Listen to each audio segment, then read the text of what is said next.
Biomolecules படிச்சியா இல்லையா? Last factors affecting enzyme activity. இப்போ என்சைமுடைய செயல்பாட்டை எந்தெந்த காரணிகள் பாதிக்கும்?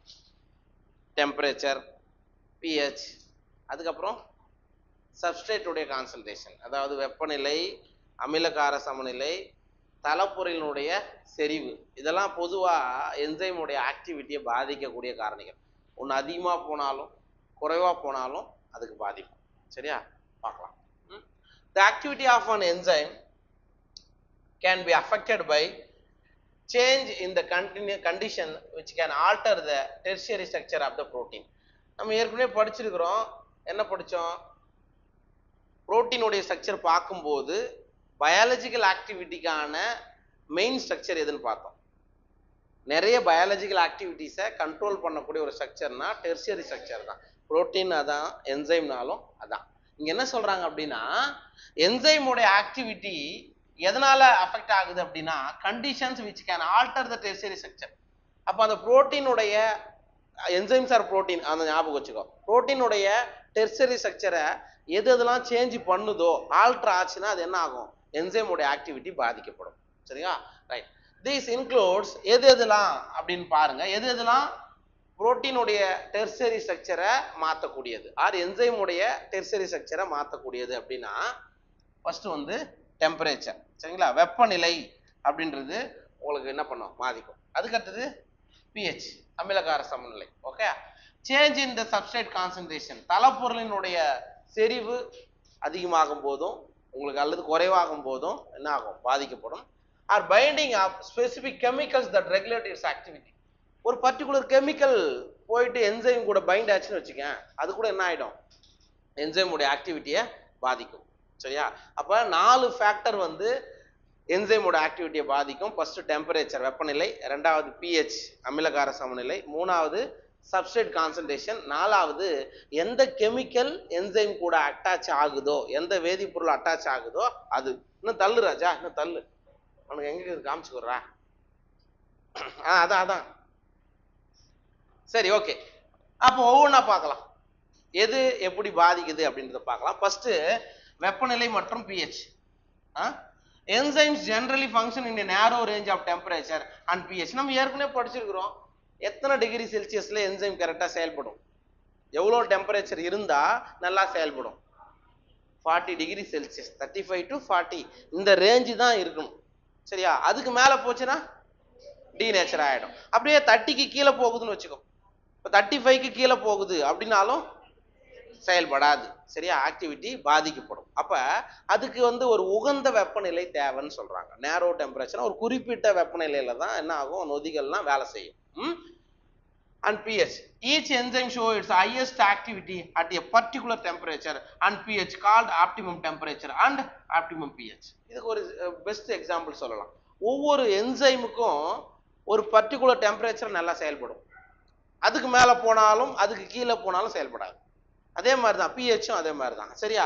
இப்போ சந்திர ஒரு பைக் வச்சுருக்கிறியா? ரைட். உன் பைக்கில் எவ்வளோ மேக்ஸிமம் ஸ்பீடு?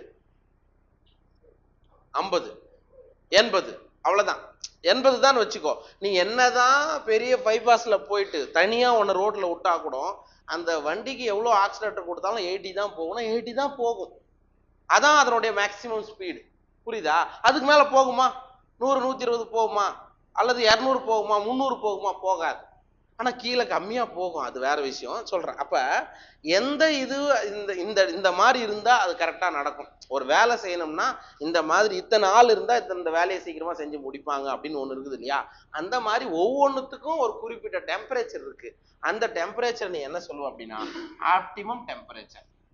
இப்போ for example 39 degree Celsius, 39 degree Celsius, சரி 39 டிகிரி செல்சியஸ்ல ஒரு நொதி நல்லா செயல்படும் அப்படின்னா அந்த என்சைமுடைய ஆப்டிமம் டெம்பரேச்சர், உகந்த வெப்பநிலை எதுதான்?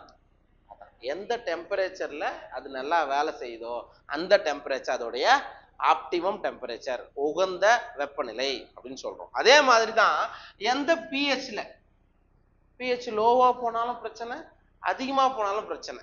கரெக்டா? அப்ப எந்த பிஹெச்ல ஒரு என்சைம் நல்லா ஆக்டிவா இருக்கோ நல்லா செயல்படுதோ அந்த pH என்ன சொல்லலாம்? ஆப்டிமம் pH, உகந்த pH அப்படின்னு சொல்லுவோம். ஓகே, புரிஞ்சுதா? Right. Activity declines both the below and above the optimum value. It means அதான், இந்த 39 டிகிரி செல்சியஸ்க்கு மேல போனாலும் அல்லது கீழே போனாலும் அது என்ன ஆயிடும்? அந்த அளவுக்கு பீக் பர்ஃபார்மன்ஸ் கொடுக்காது, அது என்ன ஆகும்? குறையும்னு சொல்றாங்க. Okay, low temperature preserves the enzyme in a temporarily inactive state. இது ஞாபகம் வச்சுக்கோ சார். இப்போ ஒரு என்சைமை கூட நம்ம என்ன பண்ணுவோம்? ஃப்ரீசர்ல வைப்பாங்க. ஃப்ரிட்ஜில் ஃப்ரீசர் கண்டிஷன்ல தான் என்சைமை வைப்பாங்க. எதுக்காக அப்படின்னா டெம்பரரிலி இன்ஆக்டிவ் ஸ்டேட்ல இருக்கும். சரியா? நீங்க டைரக்டா ஒரு என்சைமை தூக்கி வந்து வெளியில போட்டீங்க அப்படின்னா வெப்பநிலை அதிகமா இருந்தா ஆட்டோமேட்டிக்கா என்ன ஆயிடும்? என்சைம் வேஸ்டா போயிடும். அப்ப நீங்க என்ன பண்றீங்க? அது ரொம்ப கம்மியா போயிடுச்சு, அது என்ன ஸ்டேட்ல இருக்கும்? இன்ஆக்டிவ் ஸ்டேட்ல தான் இருக்கும், செயல்படாத நிலையில இருக்கும். எப்ப அந்த என்சைம் ஆக்டிவா மாறும்? எப்ப செயல்பாட்டு நிலைக்கு வரும்?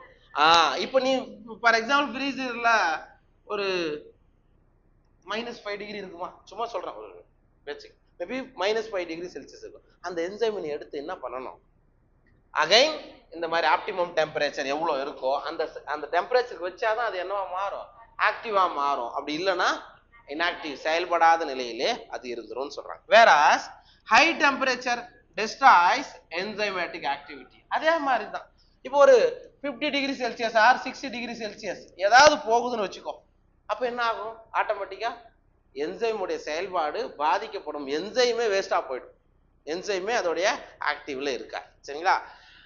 Because proteins are denatured by heat. ஏன் அப்படின்னா அதிகமான டெம்பரேச்சரை தாங்கிறது இல்லைன்னா, ஏன்னா என்சைம்ஸ் ஆர் புரோட்டீன், நொதிகள் என்பது புரதங்கள், புரதங்கள் என்பவை என்ன ஆகும்? அதிகப்படியான வெப்பநிலையில டீநேச்சர் ஆயிடும். புரியுதா? ரைட்டா? அப்ப எந்த டெம்பரேச்சர்ல அல்லது எந்த பிஹெச்ல ஒரு என்சைம் ஆக்டிவா செயல்படுதோ அந்த டெம்பரேச்சர், அந்த பிஹெச் நீங்க என்ன சொல்லுவாங்க? Optimum pH or optimum temperature. புரிஞ்சுச்சா? அதான் கான்செப்ட். ஓகேவா? புரிஞ்சுச்சா? இது டெம்பரேச்சர் அண்ட் பிஹெச். இந்த படத்தை பாரு, இந்த படத்தை பாரு. ரைட். பிஹெச் நமக்கு மினிமம் நமக்கு தெரியும். நியூட்ரல் பிஹெச் என்ன? 7. Neutral pH 7. சரியா? Acidic pH less than 7. எது வேணாலும் வச்சுக்கலாம். மேபி இங்க 1 கூட வச்சுக்கலாம், மேபி இங்க எவ்வளவு வரலாம்? ஒரு 10 வச்சுக்கலாம். சும்மா ஒரு அப்ராக்சிமேட்டா தான் நம்ம சொல்றோம். ஓகேவா? அப்ப pH ஓட வேல்யூ இங்க வந்து என்சைமோட ஆக்டிவிட்டி, இங்க pH ஓட வேல்யூ 1 2 3 4 5 இப்படி இருக்கு, 6 7 அதுக்கப்புறம் 8 9 10 சரி 11 12 இப்படி இருக்குன்னு வச்சுக்கோ pH. அப்ப என்ன, எந்த pHல உனக்கு ஆக்டிவிட்டி அதிகமா இருக்கு? நியூட்ரலா இருக்கும். சும்மா இந்த படத்துக்காக நான் சொல்றேன். அப்ப இந்த pH, இந்த பீக் வருது இல்லையா, இதான் அதனுடைய ஆப்டிமம் pH, உகந்த உகந்த pH. புரியுதா? ரைட். அதே மாதிரி டெம்பரேச்சர். அப்ப ஃபார் எக்ஸாம்பிள் 5 டிகிரி, சரியா? 10 15 20 25 30 35 சரியா? 40 45 50 60 70 இந்த மாதிரி போகுதுன்னு வச்சுக்கோ. மேபி நம்ம என்ன சொல்றோம்? இந்த 35 to 40 இந்த ரேஞ்சில தான் நமக்கு பீக் வருது. அப்படின்னா இந்த டெம்பரேச்சரை தான் நம்ம என்னன்னு சொல்றோம்? அதனுடைய ஆப்டிமம் டெம்பரேச்சர், உகந்த வெப்பநிலைன்னு சொல்றோம். புரிஞ்சுச்சா இந்த ரெண்டு கான்செப்டும்? ஓகே. அடுத்தது கான்சன்ட்ரேஷன் ஆஃப் சப்ஸ்ட்ரேட். சார் தலைப்பொருளுடைய அளவு. சரியா? நம்ம ஏற்கனவே ஒரு ஒரு ஒரு ஈக்குவேஷன் படித்தோம். ராஃபியா என்ன சொல்லு பார்ப்போம். எந்த ஒரு என்சைம் இருக்கும்போது மில்லியன் கணக்கில் இன்க்ரீஸ் ஆகும், எந்த என்சைம் இல்லாத போது வெறும் 200 மாலிகுல் தான் கிடைக்கும் அப்படின்னு படித்தோம். என்ன ரியாக்ஷன்?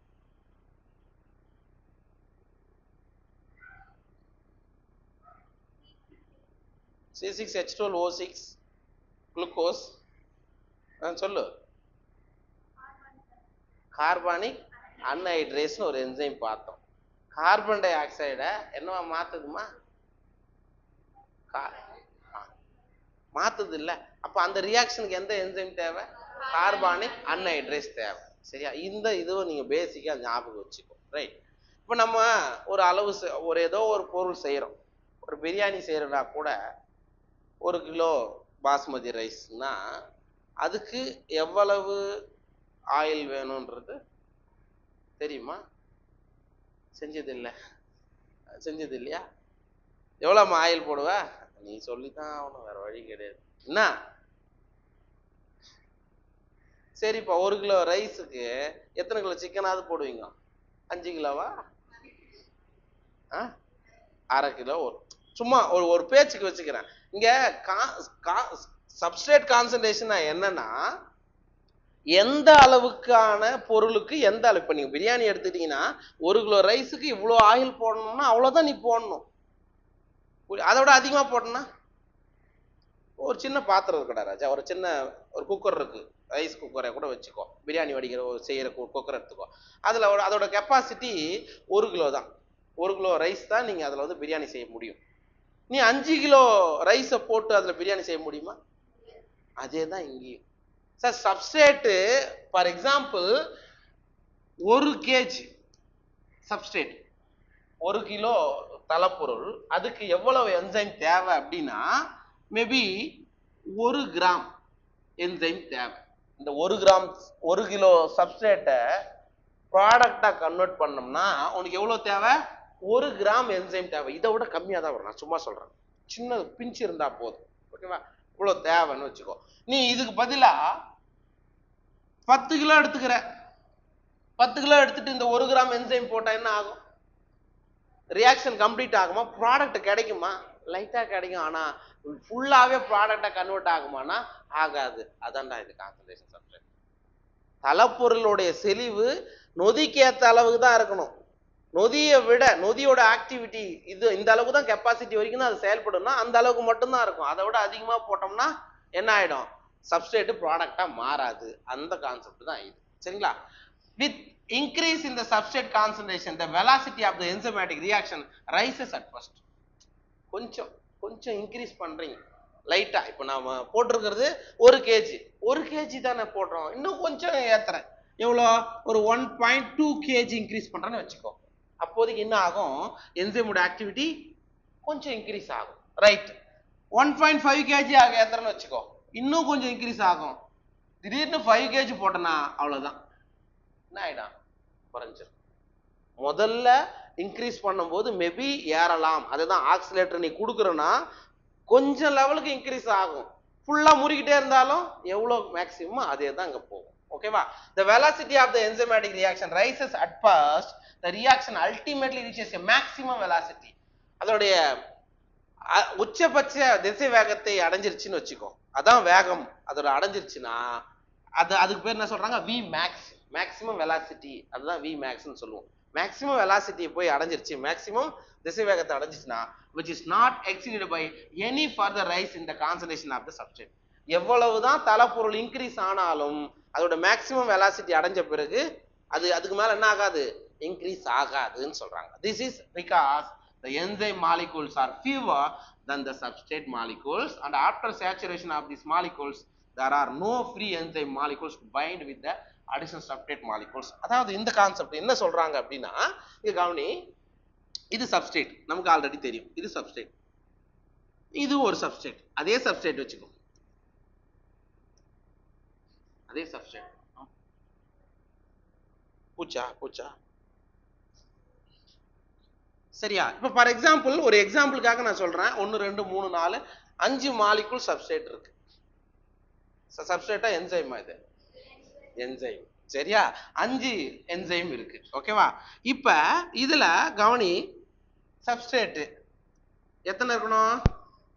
5, சரியா? நான் சும்மா போடுறேன், 5 இருக்கணும். இப்ப கவனி, இங்க சப்ஸ்ட்ரேட் இருக்கு, இது போக மீதி சப்ஸ்ட்ரேட் இருக்கா? மேபி 3 சப்ஸ்ட்ரேட் இருக்கு, 3 தலைப்பொருள் இருக்குன்னு வச்சுக்கோ. இதுக்கு என்சைம் இருக்கா? இல்ல. அதான் இந்த பாயிண்ட் அர்த்தம். இங்க பாரு, this is because the enzyme molecules are fewer than the substrate. தலைப்பொருளை கம்பேர் பண்ணும்போது என்சைமோட எண்ணிக்கை குறைவு. ஏன்னா இங்க அப்படியே கணக்கு பண்ணா 8 தலைப்பொருள் இருக்கு, ஆனா என்சைம் எத்தனை தான் இருக்கு? 5 தான் இருக்கு, சரிங்களா? And after saturation of these molecules, எல்லாம் போய் பைண்ட் ஆன பிறகு there are no free enzyme. இங்க ஏதாவது தனியா என்சைம் ஏதாவது இருக்கா? ப்ளூ கலர் ஏதாவது இருக்கா? இல்ல. to bind with the additional substrate molecules. அதான் அதுக்கான. அப்போ இது என்ன ஆயிடும், சப்ஸ்ட்ரேட் அதிகமா இருக்குது அவ்வளவுதான், இதுக்கான ஆக்டிவிட்டி என்ன கிடைக்குமோ அதான் கிடைக்கும், ப்ராடக்ட் கிடைக்கும், இதெல்லாம் வேஸ்டா தான் போகும். சரிங்களா? ரைட், அந்த படத்தையும் பார்த்துட்டு நீங்க பாருங்க. இதுதான் மூணாவது, concentration of substrate on enzyme activity. சரிங்களா? இது வந்து சப்ஸ்ட்ரேட் உடைய கான்சன்ட்ரேஷன், தளப்பொருளினுடைய செறிவு. இது வந்து வெலாசிட்டி ஆஃப் த ரியாக்ஷன். சரிங்களா? அந்த வினையினுடைய திசை வேகமா, தமிழ் என்ன கொடுத்துருக்கு, வினையினுடைய திசை வேகம்னு வச்சுக்கோ. இதுதான் மேக்சிமம், மேக்சிமம் அதோட ரீச். அப்ப இங்க என்ன ஆகுது, முதல்ல இது இங்கதான் சப்ஸ்ட்ரேட் நாம வச்சுக்கிறோம். சப்ஸ்ட்ரேட் வந்து என்ன ஆகுது, கொஞ்சம் இன்க்ரீஸ் ஆகும்போது, சப்ஸ்ட்ரேட்டோடைய அளவு கொஞ்சம் கொஞ்சமா இன்க்ரீஸ் ஆகும்போது அதோடைய செயல்பாடு என்ன ஆகுது, இன்க்ரீஸ் ஆகிட்டே போகுது. மேபி இந்த அளவுக்கு ரீச் ஆயிடுச்சு, அதுக்கப்புறம் என்ன ஆக முடியல, ரைஸ் ஆக முடியல. அப்ப அப்படியே போயிட்டு மேக்சிமம் வந்துச்சு. இதான் மேக்சிமம். 100 இப்ப என்ன சொல்றது, 100 km/h வந்துச்சு, அவ்வளவுதான். அதுக்கு மேல நீ என்ன பண்ணாலும் என்ன ஆகாது, போகாது, அவ்வளவுதான். அதுதான். இப்ப நீ என்னதான் சப்ஸ்ட்ரேட் ஒரு 100 kg போட்டா கூட எது இல்ல, என்சைம் இல்ல, அது கூட பைண்ட் ஆகிறதுக்கு என்சைம் இல்ல. அப்ப இந்த மாதிரிதான் நமக்கு உங்களுக்கு கிடைக்கும். கவ் வந்து இந்த மாதிரிதான் வரும். புரிஞ்சுச்சா? இது concentration of substrate. The activity of an enzyme is also sensitive to the presence of specific chemicals that bind to the enzyme. Sir, ஒரு சில கெமிக்கல் இருக்கு, இந்த கெமிக்கல் போட்டீங்கன்னா இந்த ரியாக்ஷன் நடக்காது. இப்போ ஒன்றும் இல்லை, சிம்பிளா சொல்ல போனோம், இட்லி மாவு புளிக்கும். இட்லி மாவு வந்து புளிக்குமா? ஏன் புளிக்குது? பெர்மெண்டேஷன் நடக்குது. பெர்மெண்டேஷன் நடக்குது. ஏன் பெர்மெண்டேஷன் நடக்குது? ஏன் நொதித்தல் நடக்குது? சந்திர, நொதித்தல் எதனால நடக்கும்? ஈஸ்ட். ஈஸ்ட் வந்துச்சா இட்லி மாவுல? நீ அப்போ போட்டாதான் வரும், போடலன்னா அப்புறம் எப்படி புளிக்கும்? ஆல்ரெடி காத்துல ஃபங்கை இருக்கு. சரியா? ஈஸ்ட் ஃபங்கைன்றது ஒரு இது மாதிரி இருக்குண்டா ராஜா, அது மட்டும்தான் காரணம்னு கிடையாது, வேற சில ஃபங்கையும் இருக்கு. சரிங்களா? அப்ப அந்த ஃபங்கை உள்ள வந்து ஆக்டிவிட்டி செஞ்சும் போதுதான் என்ன ஆகும், உங்களுக்கு கார்பன் டை ஆக்சைடு ரிலீஸ் ஆகும், மாவு உப்பும். எல்லாருக்கும் தெரிஞ்ச விஷயம் தானே? சரி, எனக்கு இப்ப மாவு அரைச்சாந்து வச்சனும் எப்படி இருக்குதோ அதே மாதிரிதான் இருக்கணும், பெர்மெண்டேஷன் நடக்க வேண்டாம். நான் என்ன பண்ணணும், ஃப்ரிட்ஜில் வச்சிடணும். கரெக்டு தான், ஃப்ரிட்ஜில் வச்சுட்டா, ஏன்னா அங்க ஆக்டிவிட்டி நடக்காது இல்ல. எந்த நமக்கு ஏன் ஃப்ரிட்ஜில் வைக்கிறோம்னா, முன்னாடியே ஒரு கொஸ்டின் பார்த்துருப்போம், ஏன் ஃப்ரிட்ஜில் வைக்கிறோம், பாக்டீரியா ஃபங்கைலாம் அந்த பர்டிகுலர் டெம்பரேச்சருக்கு க்ரோத் ஆக முடியாது. Right, okay. வேற எப்படி பண்ணலாம்? ஒரு பர்டிகுலர் கெமிக்கல் ஆட் பண்ணிட்டீங்கன்னா அந்த இடத்துல ஃபங்கை வளர முடியாது. இப்போ வருது மாவு பாக்கெட்லாம் வரும், ஃப்ரெஷ்ஷாக கட்டி விற்கிறது வேற. ஒரு சில மாவுலாம் பார்த்தீங்கன்னா ஒரு வாரத்துக்கு தாங்குற மாதிரி கொடுப்பான். அப்போ அதெல்லாம் என்ன பண்ணியிருப்பான், கெமிக்கல் ஆட் பண்ணியிருப்பான். அந்த பர்டிகுலர் ஃபங்கை வளராம இருக்கிறதுக்கான கெமிக்கல், பாக்டீரியா வளராம இருக்கிறதுக்கான கெமிக்கல் ஆட் பண்ணியிருப்பாங்க. அதே மாதிரி தான் இங்க ஒரு என்சைம் செயல்படாம போகிறதுக்கு ஒரு பர்டிகுலர் கெமிக்கல் அதுக்குள்ள ஆட் பண்ணிட்டீங்கன்னா என்ன ஆகும், செயல்படாம போயிடும். பார்த்து சரிங்களா? when the binding of the chemical shuts of enzyme activity, ஒரு வேதிப்பொருள் நொதியோட சேரும் போது அது என்ன பண்ணிடுது, நொதியோட செயல்பாட்டை ஆஃப் பண்ணிடுது, செயல்படாம பார்த்துக்குது. the process is called inhibition. Sir, அந்த செயல்முறைக்கு பேர் என்ன சொல்றாங்க? inhibition. தமிழ் என்ன அர்த்தம்? தடுப்பானா? தடுப்பி. அந்த ரியாக்ஷன் என்ன ஆயிடும், தடுப்பி. நீ எந்த கெமிக்கலை நீ ஆட் பண்ணியோ, ஃபார் எக்ஸாம்பிள் நான் சோடியம் குளோரைடு நான் போட்டேன், சும்மா அவர் சொல்றேன், சோடியம் குளோரைடு போடு. சோடியம் குளோரைடு என்னது? உப்பு தூக்கி போடு. ஊறுகால உப்பு அதிகமா இருக்கும், அதுல ஏதாவது பாக்டீரியா வளருதா? வளராது. சரி, அப்ப நீ அந்த உப்பு போடுற பத்தியா, அந்த உப்புக்கு பேர் என்ன? இன்ஹிபிட்டார், வினை தடுப்பி. கரெக்டா? அதானே இருக்கு. அந்த ப்ராசஸ்க்கு பேர் இன்ஹிபிஷன். சரியா? எதை நீங்க போடுறீங்களோ, எந்த பர்டிகுலர் கெமிக்கல் அந்த ப்ராசஸை ஸ்டாப் பண்ணுதோ அந்த கெமிக்கல் பேரு இன்ஹிபிட்டார், வினை தடுப்பி அல்லது வினை தடுப்பான் என்ன வச்சுக்கணும். சரிங்களா? புரிஞ்சுச்சா இது? அப்போ பர்டிகுலர் கெமிக்கல் கூட என்சைம் உடைய ஆக்டிவிட்டியை பாதிக்கும் அப்படின்றது அர்த்தம். Okay, when the inhibitor closely resembles the substrate in its molecular structure and inhibits the activity of the enzyme, it is known as competitive inhibitor. இங்க இந்த கவனிக்கணும், when the inhibitor closely resembles the substrate. கவனி அப்படின்னா இது என்னது? இது enzyme. இது enzyme. அப்ப இதுக்கு யார் வரணும்? சப்ஸ்ட்ரேட் வரணும். இதுக்கு யார் வரணும்? சப்ஸ்ட்ரேட் வரணும்.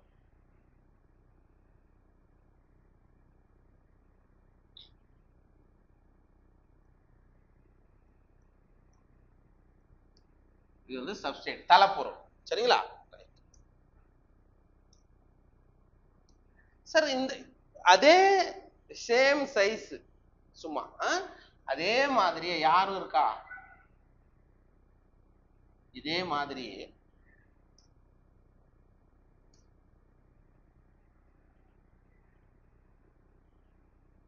இதே பர்டிகுலர் ஷேப்ல யார் இருக்கானா கெமிக்கல். கெமிக்கல் மீன்ஸ் இன்ஹிபிட்டார் இருக்கு. இப்ப இந்த ஸ்பேஸ்ல இந்த கிளப்ட்ல சப்ஸ்ட்ரேட்டும் பைண்ட் ஆகலாம், இன்ஹிபிட்டாரும் பைண்ட் ஆகலாம். சப்போஸ் இந்த ஸ்பேஸ்ல இந்த கெமிக்கல் ஆர் இன்ஹிபிட்டார் உள்ள பைண்ட் ஆயிடுச்சுன்னு வச்சுக்கோ, இதுக்கு பேர் என்ன? போட்டி தடுப்பானா? போட்டி தடுப்பான். புரியுதா இல்லையா? இப்ப இது கரெக்டா இருக்குது. கிளப்ட்ல ஒன்னு சப்ஸ்ட்ரேட் பைண்ட் ஆகலாம், இல்லைன்னா இன்ஹிபிட்டர் பைண்ட் ஆகலாம். சப்ஸ்ட்ரேட் தலப்பொருள் பைண்ட் ஆகிறதுக்கு பதிலா யார் போய் பைண்ட் ஆயிடுச்சு? இங்க போயிட்டு அப்ப என்ன நடக்கும்? இது என்சைம் ராஜா. என்சைம்ல இன்ஹிபிட்டர் பைண்ட் ஆயிடுச்சு, அந்த ப்ராசஸ் நடக்காது. அதுக்கு பேரு காம்படிட்டிவ் இன்ஹிபிட்டர், போட்டி தடுப்பான். புரிஞ்சுச்சா? Right. Due to its close structural similarity with the substrate, the inhibitor competes with the substrates for the substrate binding site of the enzyme. என்ன சொல்றாங்கன்னா, சப்ஸ்ட்ரேட் மாதிரியே யாரும் இருக்கிறா? இன்ஹிபிட்டாரும் இருக்கிறா. புரியுதா? அப்ப ரெண்டும் ஒரே மாதிரி இருக்கிறதுனால கரெக்டா இது போய் பிட் ஆகும். சப்போஸ் யோசித்து பாரு, இந்த கெமிக்கலோட ஸ்ட்ரக்சர் இப்படி இருக்குன்னு வச்சுக்கோங்க, பைண்ட் ஆக முடியுமா? முடியாது. அப்ப இந்த சப்ஸ்ட்ரேட்டுக்கு ஏத்த மாதிரி இந்த இன்ஹிபிட்டார் இருக்கிறதுனால தான் அது கரெக்டா போயிட்டு பைண்ட் ஆயிட்டு அந்த வினையை ஸ்டாப் பண்ணுது, இன்ஹிபிஷன் பண்ணுதுன்னு சொல்றாங்க. சரிங்களா? as a result the enzyme action declines. Correct தானே? அப்ப இப்படி போயிட்டு இன்ஹிபிட்டார் போய் பைண்ட் ஆச்சுன்னா என்சைமோட வேலை பாதிக்கப்படும் அல்லது குறைக்கப்படும். எக்ஸாம்பிள், இன்ஹிபிஷன் ஆஃப் இது NEET question succinic dehydrogenase by malonate. Succinic dehydrogenase என்சைமோட வேலைய இது பண்ணுது? Malonate. Okay, which closely resemble the substrate succinate in the structure. புரிஞ்சுக்குமா? இப்ப இதுதான் சப்ஸ்ட்ரேட். சப்ஸ்ட்ரேட் வந்து யாரு? சக்சினேட். தலப்பொருள் யாருங்க? சக்சினேட். இன்ஹிபிட்டர் யாருங்க? இங்க இருக்க மாலனேட். இன்ஹிபிட்டர் யாரு? மாலனேட். என்சைம் யாரு? சக்சினிக் டீஹைட்ரோஜனேஸ். புரியுதா? ஒரு எக்ஸாம்பிள் கொடுக்குறாங்க. என்சைம் வந்து சக்சினேட் டீஹைட்ரோஜனேஸ். இது கூட எந்த சப்ஸ்ட்ரேட் பைண்ட் ஆகணும்? யூசுவலா சக்சினேட் பைண்ட் ஆச்சுன்னா உங்களுக்கு ப்ராப்பரான ரியாக்ஷன் நடக்கும். அதுக்கு பதிலா மாலனேட்டும் அதே ஷேப்ல இருக்குது, அங்க போய் பைண்ட் ஆச்சுன்னா இந்த என்சைமோட வேலை பாதிக்கப்படும். அதான இந்த கான்செப்ட். புரியுதா? which closely resemble the substrate succinate in the structure. Such competitive inhibitors are often used in the control of bacterial pathogen. இந்த காம்படிட்டிவ் இன்ஹிபிட்டரை எதுக்காக பயன்படுத்தணும் அப்படின்னா பாக்டீரியல் பேத்தோஜன். அதான் நான் சொன்னேன், ஒரு பாக்டீரியாவை சாவடிக்கணும் அப்படின்னா இப்போ பாக்டீரியாவிலையும் என்சைம் ஆக்டிவிட்டி நடக்குமா நடக்காதா? யோசித்து பாரு. என்சைம் ஆக்டிவிட்டி நடந்தா மட்டும்தான் அங்கே மெட்டபாலிசம் நடக்கும். மெட்டபாலிசம் நடந்தா தான் ஒரு பாக்டீரியா 2 பாக்டீரியாவை மாறும், 2 4ஆ மாறும். நீங்க என்ன பண்றீங்க? ஒரு டேப்லெட் எடுத்து போடுறீங்க, ஒரு பாக்டீரியா டிசீஸ் வந்து ஒரு டேப்லெட் எடுத்து போடுறீங்க. அது என்ன பண்ணுது? அந்த பர்டிகுலர் பாக்டீரியாவுடைய மெட்டபாலிசம் ஸ்டாப் பண்ணும். இட் மீன்ஸ் என்சைமோட ஆக்டிவிட்டியை ஸ்டாப் பண்ணும். அப்புறம் எங்க இந்த பாக்டீரியா டிவைட் ஆகும்? ஸோ அந்த மாதிரி உங்களுக்கு இந்த மாதிரி காம்படிட்டிவ் இன்ஹிபிட்டாரை எதுக்காக பயன்படுத்துறோம் அப்படின்னா, எதுக்காக? ஒரு பர்டிகுலர் பாக்டீரியல் பேத்தோஜனை ஸ்டாப் பண்றதுக்கு நம்ம பயன்படுத்துறோம்னு சொல்றோம். புரிஞ்சுச்சா? ரைட். பாரு, புரியுதா? பாரு, ஏதாவது டவுட் இருந்தா கேளு.